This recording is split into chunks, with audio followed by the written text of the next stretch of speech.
नमस्कार, मैं हूं शिल्पा पाठक। बिहार आवर में आपका स्वागत है। आज 13 अगस्त और बढ़ते बिहार की 25 बड़ी खबरें की ओर। बीपीएससी ने जारी की कई परीक्षाओं की तिथि। लोक सेवा आयोग के द्वारा विभिन्न परीक्षाओं की तिथि घोषित कर दी गई। मोटरयान निरीक्षण के लिखित परीक्षा पर सहायक प्राध्यापक, असैनिक अभियंत्रण, सहायक प्राध्यापक और कंप्यूटर साइंस एंड इंजीनियरिंग, सहायक इलेक्ट्रॉनिक और इलेक्ट्रॉनिक्स अभियंत्र, बाल विकास परियोजना पदाधिकारी प्रतियोगिता परीक्षा 67वीं संयुक्त प्रतियोगिता परीक्षा की तारीख एक साथ जारी कर दी गई। सभी एग्जाम सितंबर से लेकर दिसंबर के बीच लिए जाएंगे। इस बाबत बीपीएससी के संयुक्त सचिव परीक्षा नियंत्रक अमेंद्र कुमार ने अधिसूचना जारी कर दिया। यह परीक्षाएं 17 सितंबर से आयोजित होगी, जो विभिन्न तिथियों में 12 दिसंबर तक संचालित होगी। संयुक्त सचिव सह परीक्षा नियंत्रक अमेंद्र कुमार ने बताया कि मोटरयान होगा विभिन्न तिथियों में 12 दिसंबर तक संचालित होगी। लिखित प्रतियोगिता परीक्षा में 17 से 18 सितंबर के साथ ही सहायक असैनिक अभियंत्रण परीक्षा 21 सितंबर, सहायक कंप्यूटर साइंस एंड इंजीनियरिंग 21 सितंबर, सहायक प्राध्यापक इलेक्ट्रॉनिक्स अभियंत्रण 21 सितंबर, बाल विकास परियोजना पदाधिकारी प्रारंभिक प्रतियोगिता परीक्षा 31 अक्टूबर से 67वीं संयुक्त प्रारंभिक प्रतियोगिता परीक्षा 12 दिसंबर को आयोजित की जाएगी। उन्होंने स्पष्ट कर दिया कि कोरोना एवं अन्य कारणों से परीक्षा तिथि में परिवर्तन संभव है। यूनियन बैंक ने निकाली 347 पदों की भर्ती। यूनियन बैंक ऑफ इंडिया ने सरकारी नौकरी की इच्छा रखने वाले उम्मीदवारों के लिए काम की खबर। जी हां, यूबीआई ने विभिन्न बैंकों में मजिस्ट्रेट, मैनेजर और सीनियर मैनेजर के पद पर स्पेशलिस्ट ऑफिसर के तौर पर भर्ती के लिए विज्ञापन जारी किया। बैंक के द्वारा जारी विज्ञापित पदों के लिए कुल 347 रिक्तियों के लिए योग्य उम्मीदवारों से आमंत्रित किए जा रहे हैं। आवेदन के इच्छुक उम्मीदवार यूबीआई की ऑफिशियल वेबसाइट unionbankofIndia.com.in पर उपलब्ध कराए गए ऑनलाइन आवेदन कर सकते हैं। आवेदन प्रक्रिया आज 12 अगस्त 2021 शुरू हो जाएगी। जो उम्मीदवार 3 सितंबर 2021 तक अपना एप्लीकेशन ऑनलाइन सबमिट कर पाएंगे। बिहार के 276 केंद्र पर बीएड की प्रवेश परीक्षा आज। बिहार में आज शुक्रवार को होने वाली सीईटी बीएड प्रवेश परीक्षा को लेकर सभी तैयारियां पूरी कर ली गई थी। राज्य के सरकारी और प्राइवेट बीएड कॉलेजों में नामांकन के लिए होने वाली प्रवेश परीक्षा को लेकर 11 शहरों में 276 परीक्षा केंद्र बनाए गए हैं, जिनमें कुल 1,36,772 अभ्यर्थी शामिल हुए थे। इन जिलों में परीक्षा केंद्र बनाए गए, जिनमें पटना, छपरा, मुजफ्फरपुर, गया, हाजीपुर, दरभंगा, आरा, भागलपुर, बलिया, मधेपुरा शामिल है। पटना में ज्यादातर कॉलेजों को परीक्षा केंद्र बनाया गया, जिनमें पटना विश्वविद्यालय, पाटलिपुत्र विश्वविद्यालय, मौलाना मजहरुल हक को नोडल सेंटर के रूप में चयनित किया गया है। जैसे में वैसा जिले में कुल 70 परीक्षा केंद्र बनाए गए हैं। पाटलिपुत्र में 45 70 केंद्र और लगभग 40,000 छात्र शामिल है, जिनमें कोविड गाइडलाइन का परीक्षा के दौरान पूरी तरह से पालन करने का अनिवार्य होगा। देश में कोरोना के नए मामले केस फिर 40,000 के पास, 490 की मौत। कोरोना वायरस की दूसरी लहर के बाद तीसरी लहर का खतरा अब सच होता दिख रहा है। गुरुवार को देश भर में कोरोना के 41,195 मामले दर्ज किए गए हैं, जिसके बाद देश में कुल कोरोना मामले की संख्या 32,77,706 पहुंच गई। वहीं 24 घंटे में कोरोना वायरस 490 लोगों की मौत हो गई, जिसके बाद देश में कोरोना से मरने वालों की संख्या 4,29,669 हो गई। धीरे धीरे बड़ी केसों के साथ ही संख्या तीसरी लहर का डर पैदा कर दिया। विश्लेषक के साथ ही लगातार कोरोना की तीसरी लहर को लेकर चेतावनी देते आ रहे विशेषज्ञों ने कहा कि तीसरी लहर का सबसे ज्यादा असर बच्चों पर देखने को मिलेगा, इसलिए सतर्क होने का समय है। कोरोना मामलों की संख्या में 40,000 के पार जाना खतरे की घंटी है।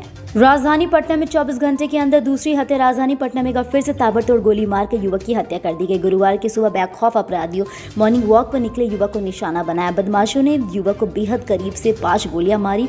अलह सुबह हुई हत्या इलाके में सनसनी फैल गई। पटना सीसीटीवी की घटना की छानबीन की जा रही है। इससे पहले बुधवार को सलीमपुर के समस्तपुर गांव के अंधाधुंध फायरिंग कर सब्जी कारोबारी की हत्या कर दी गई थी। इसके बाद भाइयों भतीजे को गोलियां मारी गई थी। राजधानी पटना के बेलूर थाना क्षेत्र में वारदात को अंजाम दिया गया। पुलिस फिलहाल मामले की छानबीन में जुट रही है। कोरोना काल में बिहार के 40 लाख लोगों ने कराया आयुष पद्धति से इलाज। कोरोना काल में एलोपैथ और आयुष को लेकर छिपी जंग को चौंकाने वाला आंकड़ा सामने आया। बिहार सरकार के स्वास्थ्य विभाग से मिली जानकारी के मुताबिक 2020-2021 में 40 लाख से अधिक लोगों ने आयुष चिकित्सा पद्धति से इलाज कराया। कोरोना ने आयुष चिकित्सा पद्धति पर भरोसा जताने के लिए मजबूर कर दिया। आंकड़ा बता रहा है कि किस तरह से लोग एलोपैथिक से आयुष चिकित्सा पद्धति की तरफ डाइवर्ट हो रहे हैं। आयुष की तरफ बढ़ता लोगों को भरोसा देखकर अब सरकार भी इस दिशा में काम कर रही है। शहर से लेकर गांव तक सेंटर बनाए जा रहे हैं।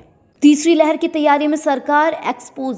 पटना हाई कोर्ट ने मांगा जवाब। कोरोना की तीसरी लहर को लेकर पूरे देश में अलर्ट जारी। युद्ध स्तर पर तैयारी चल रही, क्योंकि इस प्रदेशों में कई मामले बढ़ते जा रहे हैं। ऐसे बिहार की तैयारियों का दावा करने वाले सरकार हाई कोर्ट में एक्सपोज हो रहे हैं। जी हां, सरकार का दावा है कि वह कोरोना की लड़ाई में पूरी तरह से तैयार है, जबकि पटना हाईकोर्ट कोरोना के डेडिकेटेड अस्पताल ईएसआईसी लेकर सवाल जवाब तलब किया जा रहा है। अस्पताल में डॉक्टर से लेकर हेल्थ वर्करों के साथ पद खाली पड़े हैं। पटना हाईकोर्ट ने बिहटा स्थित ईएसआईसी मेडिकल कॉलेज हॉस्पिटल, जिसे कोरोना काल में पूरी तरह डेडिकेटेड हॉस्पिटल बनाया गया, तो उसे लेकर कई सवाल खड़े किए जाए, जिसे सरकार सवालों में है। पटना हाईकोर्ट ने ईएसआईसी मेडिकल कॉलेज व अस्पताल में डॉक्टर, कर्मचारी व अन्य रिक्त पदों को भरने की कार्यवाही को लेकर जवाब तलब कर रहे हैं। सासाराम सदर अस्पताल गेट पर बैरिकेडिंग, लोगों का दावा उनकी जमीन में बना है कार्यालय। सासाराम मुख्यालय को रोजा रोड स्थित सिविल सर्जन कार्यालय का रास्ता कुछ स्थानीय लोगों के रोक दिया गया है। गुरुवार को बांसबल्ली मांग कर न सिर्फ सिविल सर्जन कार्यालय के आगे बैरिकेडिंग कर दी, बल्कि सिविल सर्जन कार्यालय के बगल से सदर अस्पताल जाने वाले गेट के आगे बैरिकेडिंग कर दी गई है। यही नहीं, सिविल सर्जन कार्यालय के पीछे बन रहे ऑक्सीजन प्लांट को कार्य को बाधित कर दिया गया है। कृपाशंकर दुबे समेत अन्य लोगों का यह दावा है कि उनकी जमीन पर कार्यालय का कुछ हिस्सा और गेट बना है और कुछ निर्माण कार्य किया जा रहा है। इस संबंध में एसडीएम मनोज कुमार ने बताया कि सिविल सर्जन की शिकायत प्रशासन की टीम ने रास्ता खुलवा दिया है। रास्ता बंद करने वालों को कहा गया सिविल सार्वजनिक रास्ता बंद नहीं कर सकते, वे अपने मामले को उचित विधिक प्रक्रिया से हल करें। पंचायत चुनाव ऑफलाइन के साथ ऑनलाइन भी होगा नामांकन।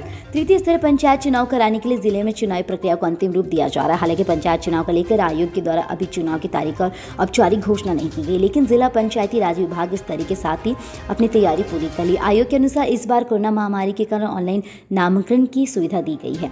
ऑनलाइन नामांकन के बाद उनका प्रिंट निकालकर उसके प्रारूप विषय में निर्वाचित पदाधिकारी द्वारा जारी सूचना बताए गए स्थान और नामांकन दाखिल करना होगा। मधेपुरा एसपी योगेंद्र कुमार को गृह मंत्री पदक पुरस्कार। आईपीएस योगेंद्र कुमार को वर्ष 2021 की ईडी जांच में दुष्टा के साथ ही केंद्रीय गृह मंत्री के पदक के लिए चुना गया था। सम्मानित होने के बाद देश भर के 152 पुलिसकर्मियों ने उनका नाम शामिल किया। 2018 में इस पुरस्कार की शुरुआत की गई थी। इस बार बिहार के 7 अधिकारी इस पुरस्कार के लिए चयनित किए गए। अवार्ड घोषणा के बाद एसपी ने बताया कि 2020 में दरभंगा के सिटी एसपी के पद पर कार्यरत थे। उसी दौरान सिंहवाड़ा से एक बच्चे का अपहरण लिया गया था। अपहर्ताओं ने फिरौती के लिए 1 करोड़ की राशि मांगी थी। पुलिस ने गहन जांच की फिरौती के रूप में 1 माह बाद राशि की मांग की थी। इस दौरान पुलिस ने गोपनीय ढंग से जांच किया, साथ ही बदमाशों पर पहुंचने में सफलता पाई। 3 माह के अंदर बच्चे को मुजफ्फरपुर से सकुशल बरामद कर ले। 7 अपहर्ताओं को भी पकड़ा गया। इसी कार्य को लेकर उनके गृह मंत्रालय की ओर से अवार्ड दिया गया। बिहार की लेडी सिंघम को मिलेगा गृह मंत्री पदक। वर्ष 2021 के लिए जांच में उत्कृष्टता के लिए केंद्रीय गृह मंत्री के पदक पर देश भर के 152 पुलिसकर्मियों को सम्मानित किया जाएगा। जी हाँ, इसकी शुरुआत 2018 में की गई थी। इसमें बिहार के 7 पुलिस अधिकारी भी शामिल थे। भागलपुर के एसएसपी नितेशा गुरुआ को भी राजप्रति सम्मानित करेंगे। 2008 बैच की कगच मिजाज आईपीएस अधिकारी निताशा गुड़िया लेडी सिंघम को 15 अगस्त को बेहतर तस्वीर के साथ ही जांच में उत्कृष्टता के लिए केंद्रीय गृह मंत्री के पदक से नवाजा जाएगा। भागलपुर की वरीय पुलिस अधीक्षक निताशा गुड़िया को बेतिया एसपी के रूप में वहां के एक चर्चित केस के सूक्ष्म के लिए पुरस्कार के लिए चयनित किया गया। बेतिया को तब उन्होंने सांप्रदायिक हिस्सा में जलने से बचा लिया था। भोजपुर 20,000 रिश्वत लेते एसडीपीओ गिरफ्तार। पटना में आई निगरानी की टीम ने गुरुवार को भोजपुर जिले के तिरारी की एसडीपीओ मंजू कुमारी को 20,000 रुपए रिश्वत लेंगे रंगे हाथ धर दबोचा। पटना गुलाबी घाट के विद्युत शवदाह में घुसा पानी, शॉर्ट सर्किट से हुआ बंद। पटना में बाढ़ का कहर हर रोज गंभीर होता दिख रहा है। उत्तर प्रदेश से आ रहे पानी के कारण गंगा के बढ़ते जलस्तर ने अब अंतिम संस्कार से जुड़े कामकाजों को प्रभावित करना शुरू कर दिया। पटना गुलाबी घाट पर बने विद्युत शवदाह में भी पानी घुसना है। उससे शॉर्ट सर्किट के बाद विद्युत शवदाह को बंद कर दिया गया है। गंगा के जलस्तर लगातार उफान जारी। राजधानी के दोनों घाटों पर नदी खतरे के निशान के ऊपर बह गई। लगातार बढ़ रहे जलस्तर को देखते प्रशासन की टीम ने अलर्ट मोड जारी कर दिया। पटना में सुरक्षा बांध समेत तमाम नदियों के तटबंधों पर नजर रखी जा रही है। घाटों पर लगातार पानी बढ़ने से अंतिम संस्कार में परेशानी हो रही है। जो भी स्कूल बस कोरोना गाइडलाइन पालन नहीं करेंगे उस पर परमिट तुरंत कर दिया जाएगा रद्द। राज्य सरकार ने कोरोना संक्रमण पर कम होने के बाद 16 अगस्त से सभी स्कूलों को खोलने के निर्देश जारी कर दिया। ऐसे में सभी स्कूलों ने स्कूल खोलने की तैयारी शुरू कर दी है, लेकिन परिवहन विभाग ने सभी स्कूली बसों में कोरोना गाइडलाइन का पालन किए जो इसको लेकर सभी जिला को दिशा निर्देश जारी कर दिया है ताकि बच्चों संबंधित तीसरी लहर सुरक्षित रखा जाए। इसको लेकर पूरे राज्य में सख्ती भी की जाए। परिवहन विभाग ने सभी जिला परिवहन पदाधिकारियों को निर्देश जारी कर दिए। जो भी स्कूल बस कोरोना गाइडलाइन का पालन नहीं करता उस पर परमिट तुरंत रद्द कर दिया जाएगा। इस संबंध में स्कूल प्रधानाध्यापक के साथ प्रबंधकों को निर्देश जारी कर दिया गया। इस काम को लेकर सभी जिलों में परिवहन कार्यालय की एक टीम भी होगी। गंगा उफान में पटना, वैशाली सहित 3 जिलों में एनडीआरएफ की तैनाती। गंगा के जलस्तर में बढ़ोतरी जारी है और आसपास के लाखों लोग बाढ़ से प्रभावित हो चुके। ऐसे में जब मुख्यमंत्री नीतीश कुमार के निरीक्षण के बाद आपदा प्रबंधन विभाग ने एनडीआरएफ की 14 और एसडीआरएफ की 14 टीमों की तैनाती कर दी गई। भोजपुर, मुंगेर, बख्तियारपुर सहित अन्य इलाकों में तैनाती के साथ ही टीमों को 24 घंटे सतर्क रहने का निर्देश जारी कर दिया। पटेल भवन में बने कंट्रोल रूम हर पल की जानकारी टीम को मोबाइल के माध्यम से दी जा रही है। वहीं अन्य जिलों में तैनात टीम को भी पटना बुलाया गया है ताकि किसी भी आपदा के दौरान लोगों पर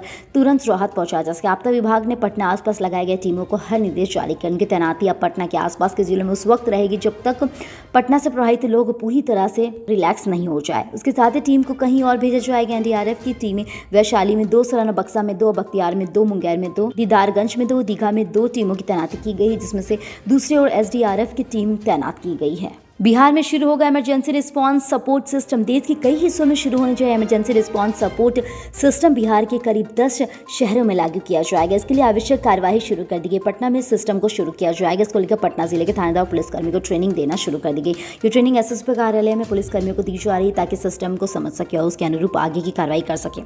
हंगामे के बीच 1000 लोगों को लगाया गया कोरोना का टीका। गोपालगंज बैकुंठ नगर प्रखंड क्षेत्र में 5 जगहों पर कैंप का आयोजन 1000 लोगों को कोविड वैक्सीन लगाया गया। जी हाँ, इन शिविर में भारी भीड़ के कारण हंगामा भी होता रहा। स्वास्थ्य कर्मियों के लोगों के गुस्सा का सामना करना पड़ा। वैक्सीनेशन के दौरान सीएचसी में तोड़फोड़ की गई। इसकी सूचना मिलने पर मौके पर पहुंची पुलिस ने लोगों को शांत कराई। कैंप में हंगामे के कारण एएनएम वैक्सीनेशन का कार्य बंद कर सीएचसी लौट आई। प्रभारी चिकित्सा पदाधिकारी डॉक्टर अनिल कुमार सिंह ने बताया कि ग्रामीण इलाकों में कैंप लगाकर लोगों में वैक्सीन लगाई जा रही है। कैंप के आयोजन से पूर्व स्थानीय प्रशासन को सूचना दे दी जाती है, लेकिन प्रशासन की तरफ से कोई सहयोग नहीं किया जा रहा है। इससे आए दिन कैंप में स्वास्थ्य कर्मियों को लोगों के बीच हंगामे का शिकार होना पड़ा है। इन्होंने कहा कि अस्पताल में तोड़फोड़ करने और उत्पाद मचाने वाले लोगों की पहचान कर ली गई है। उनके विरुद्ध प्राथमिकी दर्ज कराई जाएगी। बांका में 29 लाख रुपए की शराब जब्त। उत्पाद विभाग की टीम ने भागलपुर हंसीडारा मुख्य मार्ग पर सुखनिया पुल समीप एक ट्रक से 8,604 बोतल विदेशी शराब जब्त कर ली। इस दौरान बुधवार की रात अंधेरे का फायदा उठाकर शराब तस्कर भागने में सफल रहा। उत्पाद अधीक्षक अरुण कुमार मिश्रा ने बताया कि झारखंड की तरफ से आए ट्रक को उत्पाद टीम ने वाहन जांच के दौरान रोकने का इशारा किया तो चालक ट्रक लेकर भाग गया। जांच के दौरान ट्रक से जूट की बोरी के नीचे से 335 कार्टून और 2,958 लीटर देश में निर्मित विदेशी शराब बरामद की गई है। शराब की बोतल अंकित कीमत के अनुसार शराब की कीमत 29,56,800 रुपए बताई जा रही है। मुजफ्फरपुर फिर पानी। शहर में कमर तक भर चुका है पानी। आज मुजफ्फरपुर शहर में बाजार की तरफ निकलने वाले तो सावधान हो जाए। शायद ही कोई ऐसी सड़क बची है जहां कमर तक पानी नहीं हो। जल जमाव इतना अधिक है कि आपको सड़क का अंदाजा नहीं मिल सकेगा। किसी के साथ हादसा हो सकता है, इसलिए 2 पहिया या 4 पहिया लेकर बाजार की तरफ नहीं जाए। जिला प्रशासन ने यह अपील की है कि कहा कि बुधवार रात से ही हो रही बारिश ने शहर में जल जमाव की स्थिति भयावह कर दी है। कहा जा रहा है कि बुधवार रात से हो रही बारिश ने शहर के जल जमाव की स्थिति भयावह कर दी है। शहरी क्षेत्र में मोती झील, ब्रह्मपुरा, जुरन, छपरा, भगवानपुर, स्टेशन रोड, सदर अस्पताल रोड और पोखरवाला पीड़ का इलाका पूरी तरह जलमग्न हो गया है। बारिश ने लोगों का जीना और बाहर निकलना दुर्लभ कर दिया है। जिला प्रशासन द्वारा कहा जा रहा है कि नगर निगम के सहयोग से अधिक जल जमाव वाले इलाके में मोटर लगाकर पानी की निकासी करने का प्रबंध किया जा रहा है। गोपालगंज प्लांट बनकर तैयार नहीं पहुंची ऑक्सीजन जनरेटर मशीन। कोरोना संभावित तीसरी लहर में ऑक्सीजन सिलेंडर की कमी का सामना मरीजों को नहीं करना पड़ा। इसके लिए स्वास्थ्य विभाग की चल रही तैयारियों पर समय से उपकरण उपलब्ध नहीं होने के कारण असर पड़ा है। ताजा मामला सदर अस्पताल में बन रहे ऑक्सीजन जनरेटर प्लांट का है। सदर अस्पताल परिसर में ऑक्सीजन जनरेटर प्लांट बनकर तैयार हो गया, लेकिन दिल्ली से ऑक्सीजन जनरेटर मशीन अब तक जिले में नहीं पहुंची है। इस कारण से ऑक्सीजन जनरेटर प्लांट चालू नहीं हो सका। स्वास्थ्य विभाग दिल्ली से ऑक्सीजन जनरेटर मशीन आने का इंतजार कर रहा है।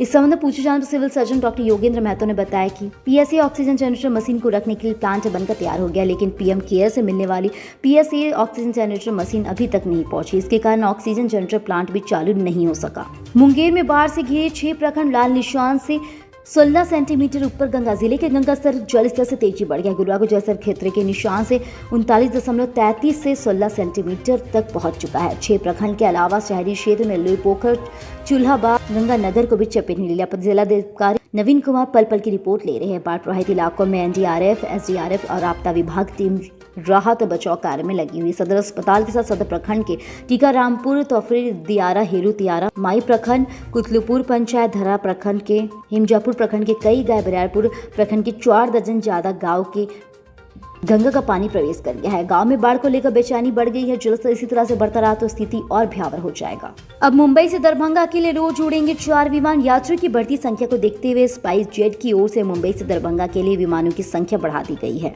अब 15 अगस्त से प्रतिदिन 2 की जगह 4 विमान उड़ान भरेंगे। इसके लिए अग्रिम बुकिंग शुरू कर दी गई। शुरुआती किराया लगभग 4,000 रुपये रखा गया। बताया जा रहा है कि यात्रियों की अधिक संख्या को देखते हुए स्पाइस जेट ने यह निर्णय लिया है कि हालांकि दरभंगा से मुंबई जाने के लिए यात्रियों की संख्या उस हिसाब से नहीं बढ़ी है। पूर्व की तरह मुंबई के लिए 2 विमान की उड़ान भरेंगे। मुंबई से दरभंगा के लिए पहला विमान सुबह 10:50 से अंतिम विमान दोपहर 1:30 बजे टेक ऑफ करेगा। सामान्य तो कई जगहों पर जिले में भारी बारिश के आसार, बढ़ते सावधानी। राज्य में मानसून के 14 अगस्त से सक्रिय रहने का पूर्वानुमान है। ऐसे में कभी मध्यम तो कभी तेज बारिश हो सकती है। मौसम विज्ञान विभाग से प्राप्त आंकड़ों के अनुसार मौसम का सिस्टम लगातार बदलता जा रहा है। परिसंचरण बिहार एवं पूर्वी यूपी के आसपास समुद्र तल से 4.5 किलोमीटर ऊपर पर स्थित है। ऐसे में बिहार के अधिकांश जिलों में भारी बारिश के आसार। राज्य में अगले 24 घंटे के दौरान पटना समेत अनेक स्थानों पर हल्के से मध्यम स्तर की वर्षा का पूर्वानुमान है। वहीं नेपाल की तराई से सटे जिलों में जिसमें पश्चिमी पूर्वी चंपारण, सीतामढ़ी, मधुबनी, सुपौल, अररिया, किशनगंज आदि स्थानों पर भारी बारिश या अति बारिश के साथ मेघगर्जन वज्रपात का पूर्वानुमान है। मौसमी प्रक्षोभों के साथ प्रभावों का देखना है कि इन जगहों पर रहने वाले लोगों का एहतियात बरतने की जरूरत है। लंबी उम्र चाहिए तो हफ्ते में 5 दिन रोजाना 400 ग्राम फल सब्जियां खाएं। अमेरिकी वैज्ञानिकों ने लंबी उम्र का सीक्रेट बताया। वैज्ञानिकों का कहना है कि लंबी उम्र चाहिए तो रोजाना 160 ग्राम फल और 240 ग्राम सब्जियां खाने में शामिल करें। हफ्ते में 5 दिन ऐसा करें। रूटीन फॉलो करते तो असर दिखता है। दुनिया भर में 20 लाख लोगों पर हुई रिसर्च में साबित हुआ कि जिन्होंने खान पान में बदलाव किया उनमें मौत का खतरा कम हुआ। रिसर्च कहती है कि फल सब्जियां लंबी उम्र बढ़ाने के लिए हार्ट डिजीज और कैंसर जैसी बीमारियों का खतरा भी कम करती है। रिसर्च के अनुसार खान पान में पालक, बथुआ जैसी पत्तेदार सब्जियां और गाजर शामिल करें। इसके अलावा विटामिन सी वाले फल जैसे संतरा, मौसमी आदि असर दिखाते हैं। वैज्ञानिकों का कहना है कि इनका जूस लेने की जगह सीधे फल खाएं तो फाइबर की कमी भी पूरी होगी। जूस के रूप में लेने में सीधे तौर पर ब्लड शुगर बढ़ सकता है, इसलिए सामान्य तरीके से ही खाएं। कल हमारे द्वारा पूछे गए सवाल के जवाब आपने से बहुत सा जिसने हमें कमेंट करके दिया, उसके लिए आपका बहुत बहुत धन्यवाद। आप में से जिन यूजर्स के जवाब अच्छे लगे उनके नाम है संदीप, पूजा और मनीषा। आप हमारे सवाल का जवाब देते हैं, हम कल आपका नाम लेने की पूरी कोशिश करेंगे। तो चलिए बढ़ते आज के सवाल पर। आज का सवाल कुछ इस प्रकार है। क्या राज्य सरकार बाढ़ नियंत्रण एवं बचाव की दिशा में अच्छा काम कर रही है? अपने जवाब हमें कमेंट करके जरूर बताएं। इसके साथ ही आज के लिए बस इतना ही। कल की खबरों के लिए हमारे साथ जरूर रहे। अगर ये वीडियो आप हमारे YouTube पर देख रहे हैं तो चैनल को सब्सक्राइब करें और बेल आइकन दबाना ना भूलें। और अगर आप ये वीडियो हमारे Facebook पर देख रहे हैं तो पेज को लाइक करें और ज़्यादा से ज़्यादा शेयर करें। सुरक्षित रहे, स्वस्थ रहे। धन्यवाद।